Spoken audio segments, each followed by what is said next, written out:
नमस्कार दर्शकबिन्द, सिराको एउटा कार्यक्रममा केपी शर्मा ओलीले साम दाम दण्ड भेद सबै प्रयोग गरेर मान्छे बोलाउँदा पनि जनताहरूले गरेर मुख खुम्च्याएर केपी शर्मा ओलीले भाषण गर्दा गर्दै सबै जनताले फाँडी हानेपछि आज पनि उदुबेबीले अर्को फ्यान्टास्टिक भिडियो लिएर आइसकेको छ।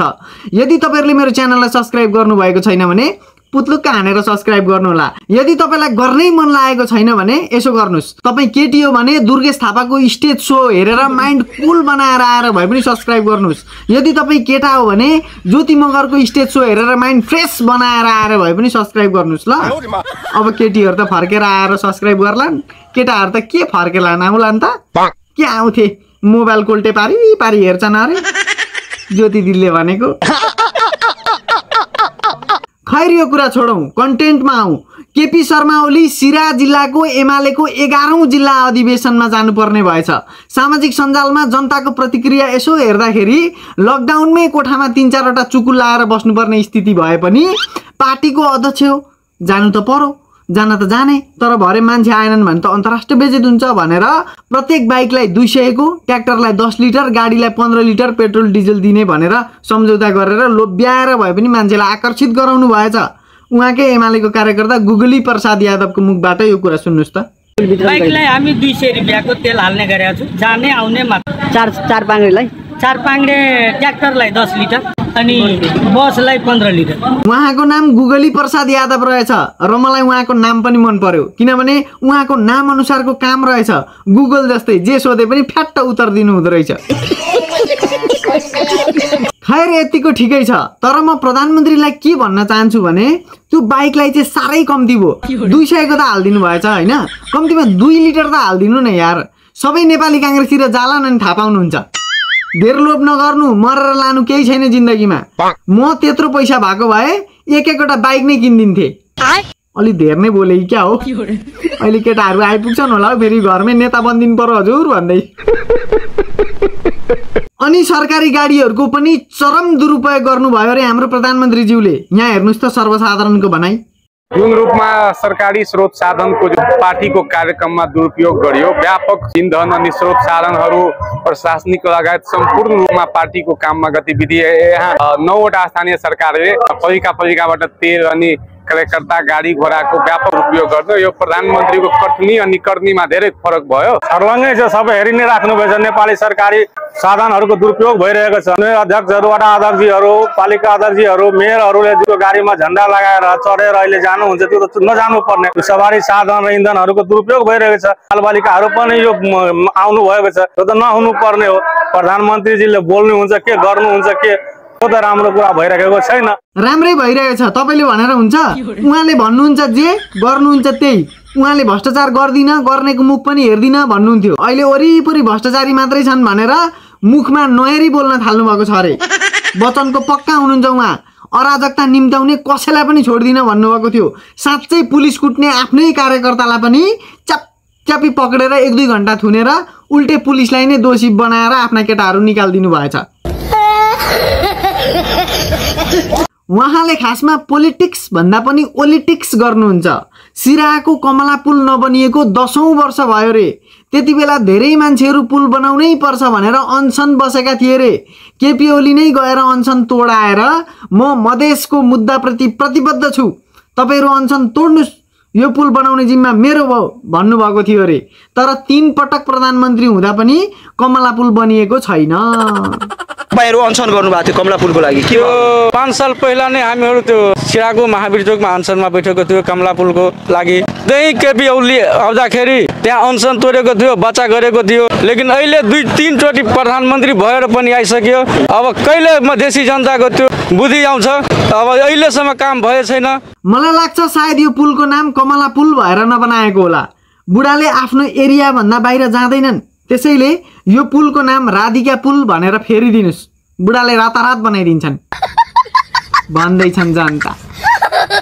यी बुढा किन हेलिकप्टरमा गए भनेको त कमला पुलको हकीकत देख्नु नपरोस् भनेर पो रहेछ। बाठा छन् बाबे। त्यति भएपछि कसैले बाटो पनि रोक्दैन, ताप्लेजुङमा जस्तो ढुङ्गाले कसैले पनि हान्दैन। हेलिकप्टर लगेपछि अब पेट्रोल डिजेल नहाल्दिएको मान्छे पनि हेलिकप्टरलाई मात्रै हेर्नलाई भए पनि आउँछ, भिड धेरै पनि देखिन्छ भनेर टेक्निक लगाएछन् बुढाले। अनि के हो नि अब सामाजिक सञ्जालमा जस्तै मान्छे आक्रोशित हुने हो कि कुकुरले बिरालो खेदाए जस्तै खेदाउने हुन् कि भनेर कार्यक्रमको स्टेजदेखि 500 मिटर परैबाट पुरै रोड ब्लक गरेर 2-3 जिल्लाको प्रहरी सशस्त्रलाई बार लगाएर निडरतापूर्वक भाषण दिनुभएछ। मधेसको मुद्दा हामी उठाउँछौँ भनेर। मुद्दा उठाएर के गर्नु सुद्धा बिर्सेपछि, मुद्दा उठाएर के गर्नु सुद्धा बिर्सेपछि। अनि अर्को कुरा, सरकारी सवारी साधनको चरम दुरुपयोग भएको छ। अस्ति बाढी पीडितलाई उद्धार गर्नको लागि भिजिबिलिटी नपुगेको हेलिकप्टरहरू अहिले केही समूहको पार्टीको काममा आउँदा प्रयोग भएको छ। अब यसको खर्च कसले बेहोर्ने? देशको काममा प्रयोग गर्न पाइन्छ, तर त्यो भन्दा म राम्रो, मदेखि बाहेक यो संसारमा कोही पनि गतिलो छैन भन्नको लागि पार्टीको प्राइभेट कामको लागि सरकारी खर्च गर्न पाइँदैन। नेपालको सबैभन्दा ठुलो पार्टी भनेको होइन? किन्नु नि अनि एउटा। पैसा छैन भने मिनबहादुर गुरुङलाई गिफ्ट माग्नु दिइहाल्छन् नि। आखिरी आफ्नै पैसा त हो, सरी आफ्नै मान्छे त हो, माग्ने भनेकै आफ्नैलाई त हो नि, अरूले त यी हिलो पारिदिइहाल्छन्। खैर यो कुरा छोडौँ, हेलिकप्टरमा खर्च गरे पनि, पेट्रोल बाँडे पनि, डिजेल बाँडे पनि नेपालीले नै पाए, यसमा खुसी हुनुपर्छ। तर त्यत्रो बाँड्दा पनि केपी ओलीले भाषण गर्दा गर्दै हाई काट्दै त्यसरी सबै जनता उरुङ निस्केर हिँड्नु चाहिँ हुँदैन थियो। त्यसैले यो कार्यक्रमबाट सबै पार्टीहरूले के सिक्नुपर्छ भने कार्यक्रम सकिएपछि मात्रै पेट्रोल डिजेल बाँड्नु पर्ने रहेछ, नत्र यही नेताहरूले जनतालाई आश्वासन दिएर काम नगरे जस्तै धोका नै पाइने रहेछ। ये बड़ी अच्छी बात कही आप। तर बाको मान्छे ठुलो रहेछ हो, त्यसरी पेट्रोल मरी हाल्दिएर पनि भाषण नसुनी जाँदा म भए त कि पेट्रोल फिर्ता गर नत्र भाषण सुनेर जाओ भनेर र्याक्ती पार्थे। तर पनि अर्को मोटिभेसनल कुरा, मान्छेहरू हिँडेर सबै कुर्सी मात्र बाँकी रहे पनि बाले भाषण दिन चाहिँ छोड्नु भएन। यसलाई भनिन्छ धैर्यता, अडिकता। तर यो भन्दै गर्दा मान्छे सबै गएर स्टेज भने खाली भएको थिएन। उहाँहरूको कार्यकर्ता र हेलिकप्टर उडेको हेर्न बसेका मान्छेहरू निकै थिए। होइन होला के हो? बिस्तारै बिस्तारै जनताले नेताहरूलाई भित्रैबाट चिन्दै गइरहेका छन्। यही पारा हो भने 84 को चुनावको आम सभाहरूमा पेट्रोल र मासुको टोकन पाएपछि स्टेजमा 84 जना पनि नरहने पक्का छ। त्यसैले यो पेट्रोल बाँडेर खर्च गर्नुभन्दा आफू कार्यकर्ता भेला भएर एउटा एडिटर बोलाएर एआईबाट प्रशस्त मान्छे देखाएर इज्जत जोगाउन म अनुरोध गर्दछु। सबैभन्दा विडम्बनाको कुरा, अब कार्यकर्ताले नेतालाई पत्याए पनि जनताले नेतालाई पत्याउनेवाला छैनन्। अब ऊ बेलाको जस्तो ठग्ने दिन गए। यो कुरालाई मनन गर्दै मिसन 84 भन्दै हिँड्नुभन्दा घरमै 84 गरेर बैतरनी गरेर बस्नु होला। अझै मर्ने बेलामा झुट बोलेर भ्रष्टलाई साथ दिएर ढाकछोप गरेर पापको भारी अझै गरुङ्गो नबनाउनु होला। मरेपछि स्वर्ग जाँदा स्वर्ग त जाँदैनन् होला बुढाहरू, मरेपछि नर्कमा जाँदा अरूलाई तातो तेलमा डुबाउँछन् रे, तपाईहरूलाई त अझै तातो तेलमा पनि त्यो धुले खोर्सानी हालेर डुबाउँछन् होला। हामीलाई नि सानो हुँदा एउटा सरले स्वास्थ्य तथा सिंह शारीरिक नैतिक शिक्षा पढाउनुहुन्थ्यो। हामीलाई कहिले झुट बोल्नु हुँदैन, जाँड रक्सी चुरोट खानु हुँदैन बाबुहरू भन्नुहुन्थ्यो। तर टिफिनमा हाम्रै दोकानमा आएर मस्त चुरोट खानुहुन्थ्यो। हाम्रो केपी कमरेडले पनि त्यसै गर्नुहुन्छ अरे, सुशासन ल्याउँछु, भ्रष्टाचारको अन्त्य गर्छु भन्नुहुन्छ अरे।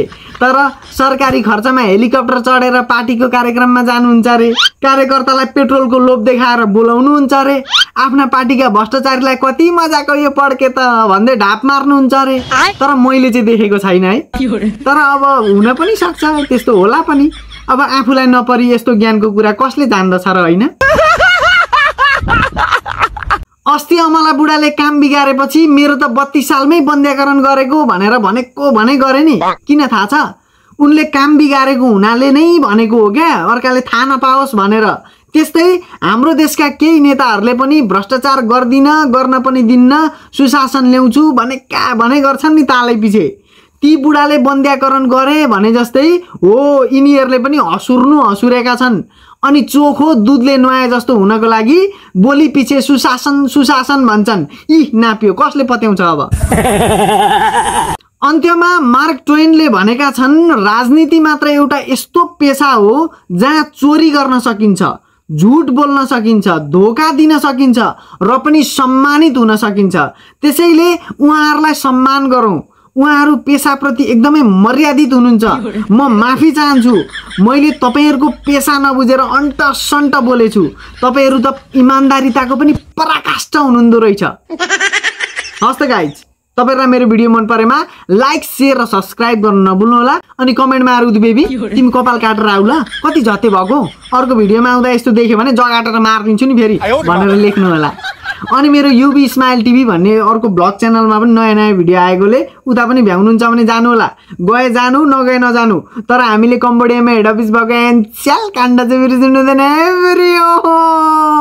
नहीं सुधरेगा रे बाबा, तू नहीं सुधरेगा।